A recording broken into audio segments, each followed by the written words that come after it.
podcast marketing, membahas strategi yang involving, trend yang shifting, insight yang empowering. This is podcast marketing, where marketing keeps growing.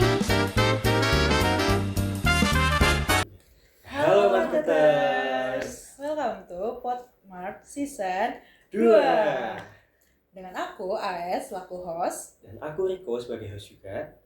Oke, nah setelah kemarin kita sukses nih ya kakak-kakak dan Riko di season 2 episode 1 kemarin, kita udah mendatangkan ketua dan wakil dari IMA itu sendiri. Nah tentunya di episode kedua kali ini kita mendatangkan bintang tamu yang gak kalah keren nih Riko. Betul banget, bintang tamu yang kece betul juga AS.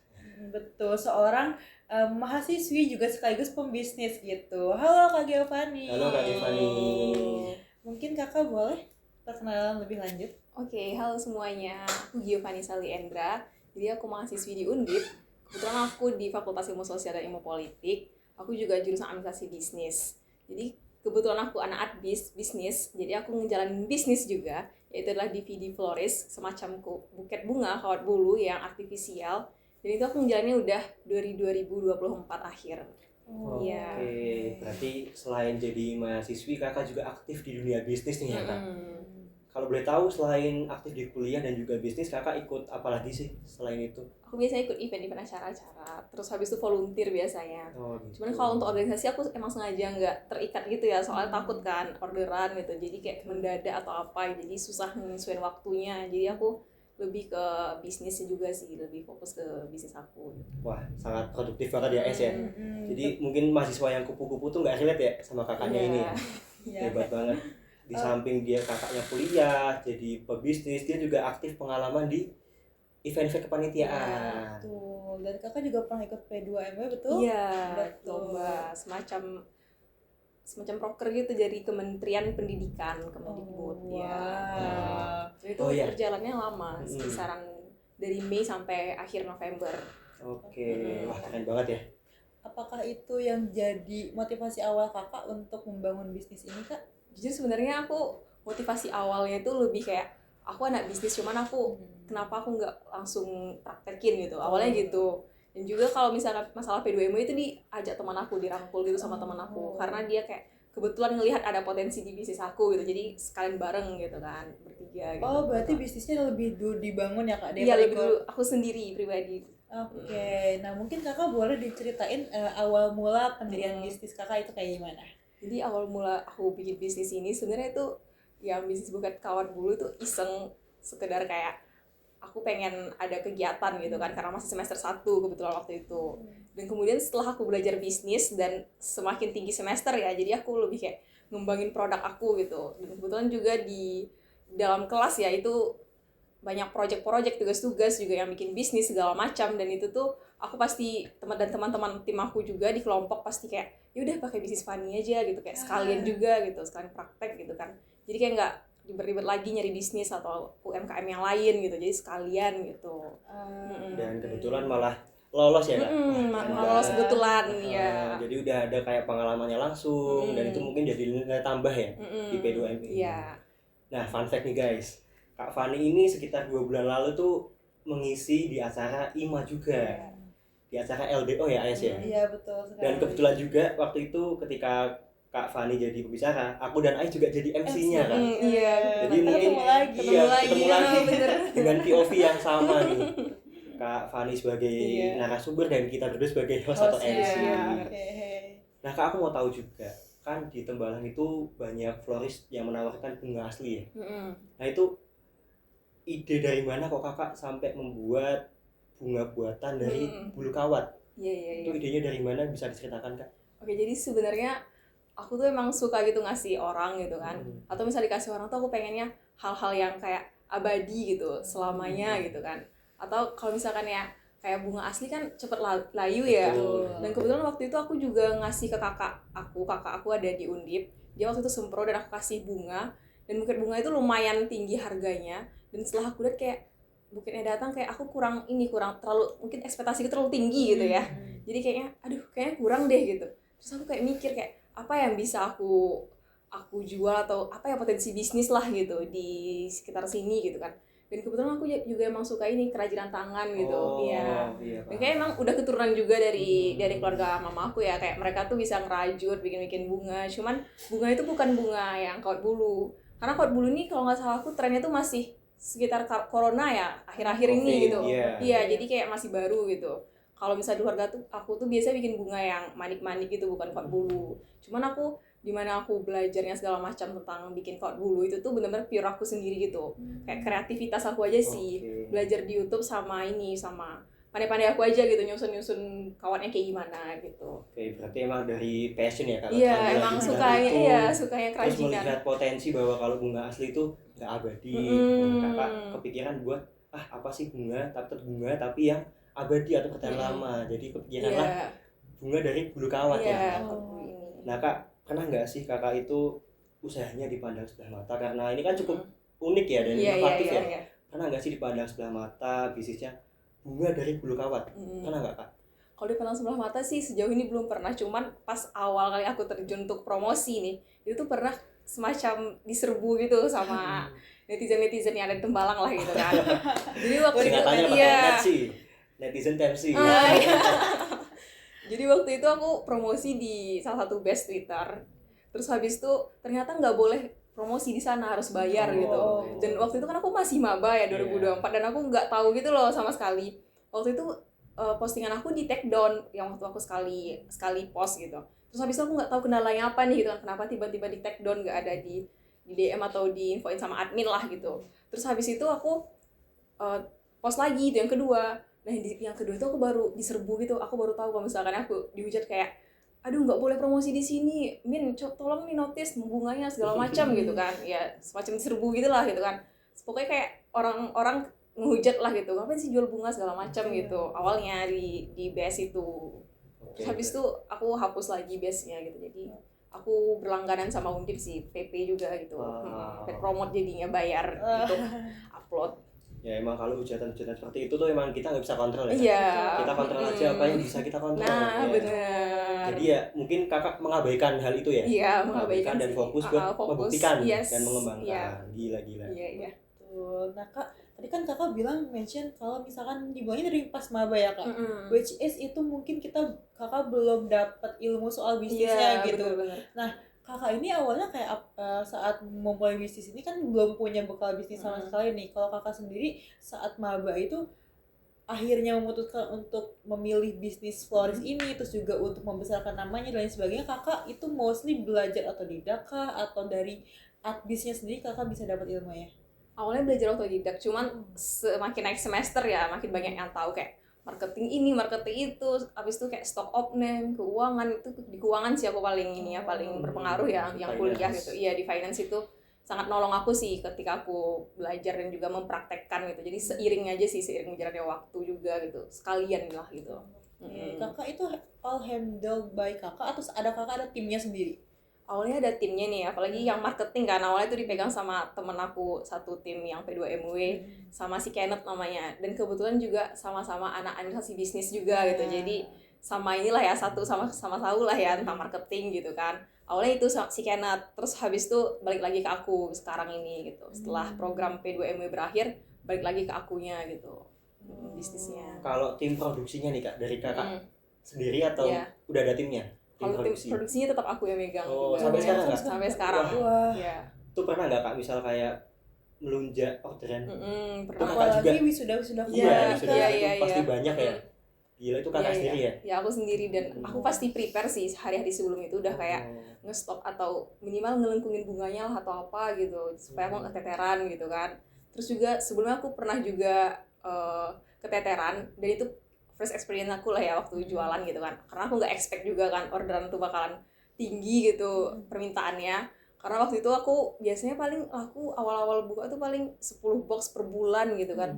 Terus tiba-tiba waktu Maret dan aku nggak ada promosi sama sekali, nggak ada ngapa-ngapain gitu kan, tiba-tiba ngelunjak satu orang minta 10 box gitu.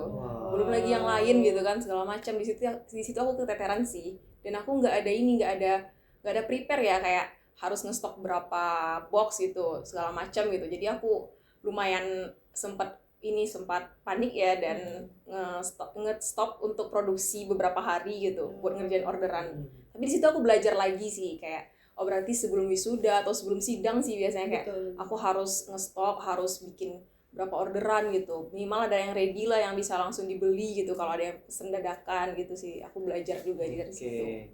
Berarti sangat potensial ya kalau bisnis usaha bunga di daerah Univ. Iya, sangat potensial apalagi di musim wisuda dan sidang ya itu rame banget. Nah kan tapi kan otomatis kalau di sekitar Univ itu banyak floris yang ada dan jualan macam-macam bunga, ada yang asli buatan selain bulu kawat juga pasti banyak kan Kak. Nah itu gimana caranya Kakak buat survive di bisnis Kakak dan bertahan dengan persaingan itu? Kalau aku pastinya pertama kita jangan mau kalah ya, kayak gimana pun harus upgrade produknya gitu. Pede gitu. Iya, harus pede dan harus kuat promosinya gitu. Karena kalau yang ini promosi walaupun 11-12 ya mungkin sama-sama kuat dulu gitu kan.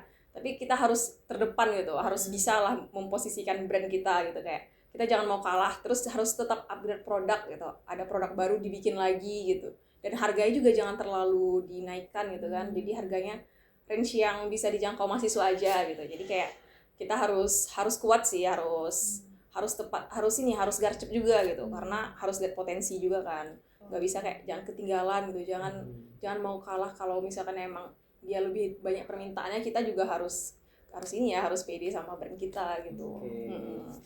Jadi selain pede juga harus paham itu ya, membaca situasi pasar. Iya, momentumnya juga harus tahu nih gitu, produk kita kapan baiknya dijual atau promosinya kapan tepat waktu gitu. Jadi harus tahu timingnya. Kapan harus nambah produk, kapan harus kayak inovasi lagi gitu. Emang perlu kepekaan ya Kak? Iya, harus tahu timingnya. Nah kalau bicara soal timing dan lain sebagainya nih Kak, itu kan Kakak pasti punya trik marketingnya sendiri gitu Kak, untuk bisa bersaing, untuk bisa menambah produk-produk baru yang kompetitif juga gitu. Nah kalau dari Kakak sendiri ada gak trik marketing khusus untuk bersaing di tengah-tengah persaingan itu Kak? Kalau aku pribadi ya, kita pertama nih harus kenal gitu sama produk kita gitu, kayak kita harus tahu produk kita tuh kapan permintaan pasarnya naik gitu, kapan bakalan lakunya gitu, karena bisnis kan nggak tetap kan, kayak pasti ada turun naiknya juga gitu. Jadi di waktu turun tuh kita bisa lihat dari laporan keuangan atau dari pengalaman bulan sebelumnya lah gitu. Jadi kita harus tahu gitu, di bulan ini biasanya permintaan kita turun gitu kan, jadi kita bisa kuatkan promosinya gitu. Karena di bulan ini misalkan nggak ada wisuda atau sidang lagi nggak mepet gitu kan. Kalau misalkan aku dulu, karena kakak aku di kuliah di sini, jadi dia ngasih tahu kayak tanggal segini terakhir daftar sidang gitu, tanggal segini bakal wisuda gitu. Jadi kakak aku kayak ngasih tahu aku juga gitu, dan aku juga pantau di ini sih di Instagram, Instagram Undip kan ada kayak kalender akademik wisuda kesini keberapa gitu. Jadi aku pantau di situ. Terus habis itu mungkin kisaran 2 hari sebelum wisuda itu aku udah prepare untuk promosi juga gitu, kayak jangan mepet-mepet juga kan, takutnya nggak bisa ngehandle gitu kan. Terus juga kalau dulu aku sempat jangkau pasar Semarang juga, itu di Semarang Skyjack aku promosinya. Itu aku promosinya di akhir tahun, karena akhir tahun tuh banyak event-event ya. Terus habis itu di akhir tahun biasanya orang acara inilah kantor lah segala macam gitu, dan itu efektif banget dan sangat-sangat berdampak sama bisnis aku. Walaupun ya di Semarang Skyjack itu kebetulan range harganya hampir 1 jutaan untuk promosi doang gitu. Cuman permintaan aku dan pemasukan aku naik kisaran 3-4 kali lipat lah habis itu. Balik modal gitu, kayak worth it gitu.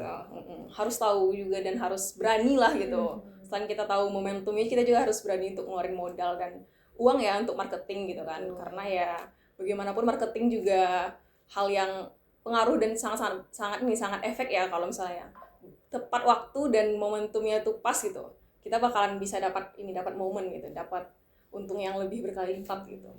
Wow, jadi kakak udah nyoba berbagai macam cara marketing nih ya Kak, supaya mengangkat DVD Floris ini.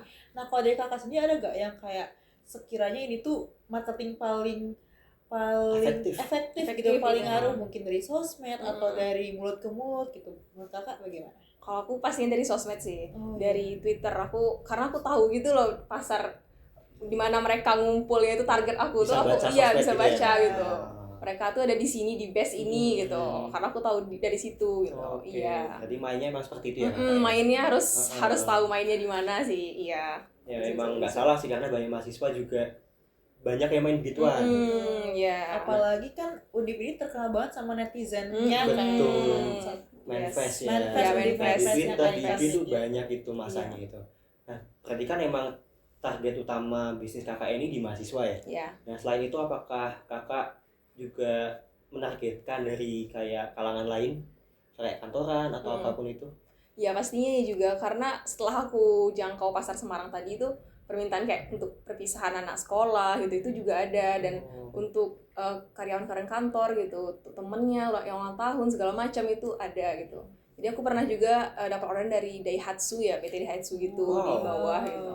Ya, jadi waktu lomba P2MW juga kami udah ngerancangin sih untuk selain mahasiswa kami juga nargetin untuk masyarakat biasa gitu atau untuk industri-industri gitu, jadi masuknya ke sana gitu. Emang udah dirancang juga waktu lomba sama tim aku gitu. Berarti emang Kak Fani itu bisa membaca jauh gitu ya ya, Kak, udah buat prepare mana sih potensial. Oke. Nah terus kan Kak, tadi kan sudah disebutkan kakak ke Daihatsu dan lain sebagainya, Kak itu udah meluas banget nih Kak bicara soal itu. Nah tapi kalau misalkan dari bisnis kakak kan tentunya kakak udah bisa dapat profit yang besar juga, udah terkenal dan lain sebagainya, tapi menurut kakak sendiri indikator bisnis kakak dianggap berhasil atau baik itu seperti apa Kak? Kalau bicara profit, kalau bisnis berhasil emang tergantung profit. Apakah semuanya harus karena profit? Kan enggak juga gitu. Jadi di bisnis aku belajar tentang 3P, people, people, product, dan profit. Nah, kalau misalkan memang kita mengedepankan profit, tapi kita nggak peduli sama lingkungan gitu, terhadap dampak terhadap produk kita gitu kan. Terus habis itu juga kita nggak peduli sama karyawan atau sama, kan aku ini sendiri kan yang handle sama diri aku lah gitu, tentang people-nya gitu. Itu juga salah sebenarnya gitu. Kita harus seimbang lah gitu, karena kalau misalkan yang memang profit emang tujuan dan memang dikatakan bisnis itu berhasil, cuman dibalik itu prosesnya bagaimana gitu, karena profit itu kan di akhir ya, kita dapat untung di akhir gitu kan.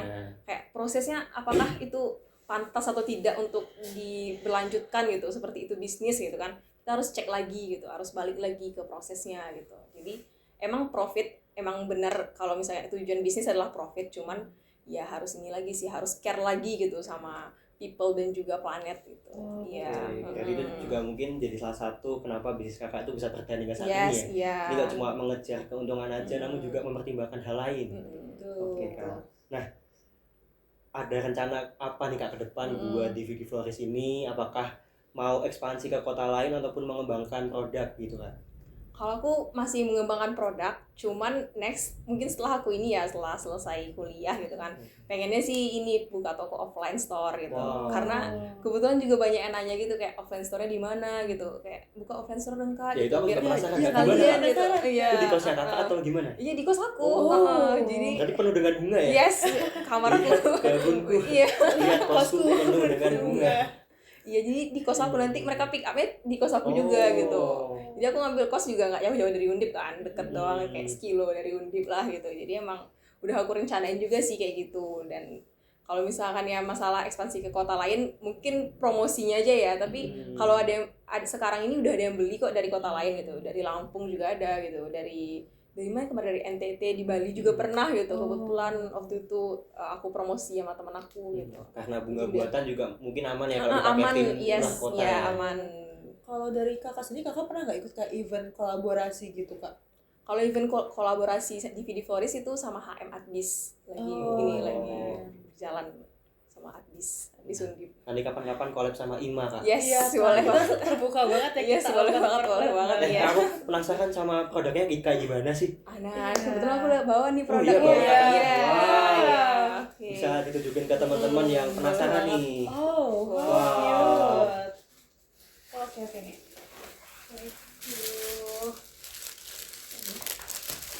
Ini Jordan. Wah, bagus ya. Ini beneran buatan kakak nih? Yes, ini dari tangan kakak. Iya, beneran yang bikin. Iya. Cantik banget guys, sumpah. Nah, bagi teman-teman yang mau beli gimana sih Kak caranya? Caranya cukup DM Instagram @dvd_floris. Tuh guys, nanti di sini ya guys. Yes. Atau di sini. Mampus editornya nanti. Oke guys, nanti silakan lihat lebih lanjut. Iya. Ada di situ Kak infonya semuanya. Ada di Shopee, di Shopee juga ada sama @dvd_floris juga namanya. Iya. Oke. Instagramnya Kita coba dulu nih. Iya. Cakep banget ya. Nah Kak, rasa kita udah ngobrol panjang banget nih. Iya. Nah saat ini aku mau ngadain challenge. Itu nanti jawab cepat selama 20 detik. Nanti pertanyaan itu pertanyaan pilihan. Ini atau ini, nanti kakak jawab dengan cepat dan tegas ya kak. Ini aku bacakan. Nanti Ais hitungin 20 detik. Oke. Santai aja kak, ini pilihannya nggak sulit kok. Iya, oke. Cuma mengintimidasi aja enggak. Enggak. Oke, sweet. Kak Fani jawab dengan cepat. Mm-mm. Kakak itu tim yang ngerjain banyak hal dalam satu waktu atau ngerjain satu-satu? Jadi satu-satu. Satu lanjut. Pilih partner yang suka nurut atau suka ngatur? Suka nurut. Suka nurut, oke. Bisnis cepat viral tapi cuma sesaat atau pelan tapi stabil? Pelan tapi stabil. Pilih produk yang unik tapi perlu edukasi atau produk yang umum tapi saingannya banyak? Unik tapi perlu edukasi. Oke. Mahasiswa kuliah pulang atau kupu-kupu atau kuliah kerja? Kuliah kerja. Oke, gila banget Kak Fani. Banget. Jawab dengan cepat dan tegas ya, Yes. dengan percaya diri. Wah. Nah Kak, pertanyaan terakhir nih Kak. Apa sih pesan kakak buat mahasiswa yang memiliki mindset sebenarnya mereka tuh punya ide dan inovasi dalam bisnis, tapi terhalang dengan aksinya. Mereka hanya mentok di ide dan inovasi. Bagaimana kakak memberikan pesan kepada mereka ini? Kalau pesan dari aku, bagaimanapun ada ide atau hal-hal lain gitu kan yang kita pengen nih coba gitu, nggak masalah untuk coba gitu, kayak turun ke lapangan gitu, atau nggak ngurugin dan nggak susah juga kan, atau mungkin terhalang modal segala macam gitu, nggak masalah kita mulai dari nol gitu, kayak nyisihin uang belanja segala macam. Karena aku pribadi pun mulai bisnis aku tuh dari nol juga gitu, walaupun ada setoran dari orang tua gitu kan, orang tua mau ngasih modal, tapi kayaknya lebih bagus lah kalau misalnya bisnis kita tuh mulainya dari nol gitu, kayak kita juga tahu dan banyak pengalaman juga gitu. Di saat-saat kas lagi susah segala macam kita bisa belajar, nggak harus kayak suntik modal terus gitu. Jadi kita nggak usah takut gitu kan. Terus juga jangan takut gagal, karena kalau misalnya di usia sekarang nih masih gagal tuh masih kayak hal yang biasa lah gitu kan. Kita kan belum terlambat juga gitu kan untuk memulai gitu. Toh orang yang bisnis yang sukses gitu kan di luar sana juga mulai berhasilnya juga nggak di usia yang muda gitu. Mereka udah ngalamin banyak hal lah gitu, bahkan di usia tua juga mereka bisa berhasil gitu kan. Nggak masalah dan jangan takut gagal. Terus intinya harus konsisten dan jangan mau kalah sama siapapun gitu. Betul sekali, setuju banget. Karena kalau kita takut gagal, ya artinya kayak berarti kita nggak mau mencoba ya kan? Iya. Betul, karena sebenarnya yang paling susah itu tuh untuk memulainya. Betul. Iya. Kan masalah gagal atau enggaknya kan yang penting kita udah coba dulu nih. Betul. Yes. Kalau ada gagal ya diusahakan, dievaluasi supaya berkembang. Gitu sih kan. Iya, lebih baik kita gagal daripada kita nggak mencoba sama sekali. Betul. Setuju aku. Saking setujunya sampai nggak bisa turun. Tuh guys, bagi mahasiswa atau teman-teman yang punya ide atau inovasi, jangan takut gagal guys, percaya diri. Coba aja dulu gitu. Coba semua hal yang memungkinkan, seperti mendaftar P2ME atau PMW ya kak. Iya, banyak kesempatan yang diberikan kesempatan oleh univ ini supaya kita tuh bisa berkembang. Atau yang mungkin kalian kayak sistemnya PO ya kak. Iya. Kalian kayak misalnya pre-order kemudian bayarnya di depan. Nah itu kan buat jadi modal kalian dalam berusaha atau berbisnis. Kalau kakak sendiri kak, terakhir banget nih, mungkin buat teman-teman yang masih kebingungan, kakak sendiri open nggak kak untuk konsultasi mengenai mungkin perlombaan bisnis atau cara membuka bisnis? Yes, pasti open dong. Oke, open banget. Ya, open banget. Boleh kontak aku aja nanti ya di atas ini kali ya. Yes, Instagram atau nomor WhatsApp aku gitu. Boleh banget mau sharing-sharing gitu tentang bisnis atau tentang hal lain, lomba-lomba, proposal lah ya. Terutama proposal juga rumit kan. Susah ya bikinnya. Boleh banget nanti aku cek proposalnya segala macam, boleh banget, nggak masalah. Oke, itu kan guys, kita udah punya banget mahasiswa-mahasiswi yang udah gak cuma berprestasi tapi juga sangat open untuk membantu teman-teman sekalian gitu. Jadi jangan ragu untuk mencoba. Kita tunggu banget nih teman-teman, atau mungkin kita, Riko. Bahkan kita juga mau nanti kontak ke kakaknya, kita tanya gimana sih cara membangun bisnis yang nggak hanya viral sesaat doang, tapi juga survive dan sustainable. Betul, sustainable itu yang jadi poin terpentingnya. Karena kalau bisa kita bisnis tuh di sunrise, jangan di sunset gitu. Kata awal gitu.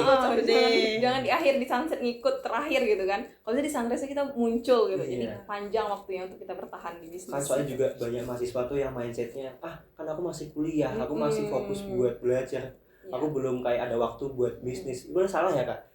Kita mulai pun bisa dari kapan saja, asalkan kita juga memiliki tekad dan membuat rasa malas itu. sama nyusun skala prioritas waktu aja gitu aja. Iya, nggak ribet, nggak susah kok. Yes. Oke guys. Oke guys. Tepuk tangan buat Kak Fani. Wah, sangat insightful banget tentunya. banget. Daging semua ini pembahasannya. Daging banget. Ini kalau dilewatin, di skip rugi banget. Betul. Nah, Kak Fani, makasih banget buat kehadirannya pada banyak, episode kali ini. Kami sungguh berterima kasih karena gak cuma penonton, kami pun juga sangat-sangat mendapatkan insight yang luar biasa. Betul. Dari yang sebelumnya gak tahu jadi tahu. Yes. Gitu kan. Jadi mungkin kita akhiri dulu nih podcastnya. Ya. Kayak tentunya teman-teman jangan berhenti sampai episode ini aja, karena nextnya kita pasti bakal ngundang masih banyak episode lain yang bisa kalian saksikan guys. Betul, dengan guest bintang tamu yang gak kalah keren tentunya. Betul banget, dengan insight yang lebih luas, lebih keren lagi juga. Nah, Ais, kalau mau nonton podcast kita tuh di mana sih? Nah, kalau misalkan mau nonton podcast kita itu available di Spotify dan juga YouTube IMA SC Undip. Wow. Nanti kita tulis lagi di sini. Jadi buat teman-teman semua, thank you yang udah nonton. See you at another episode. Dadah.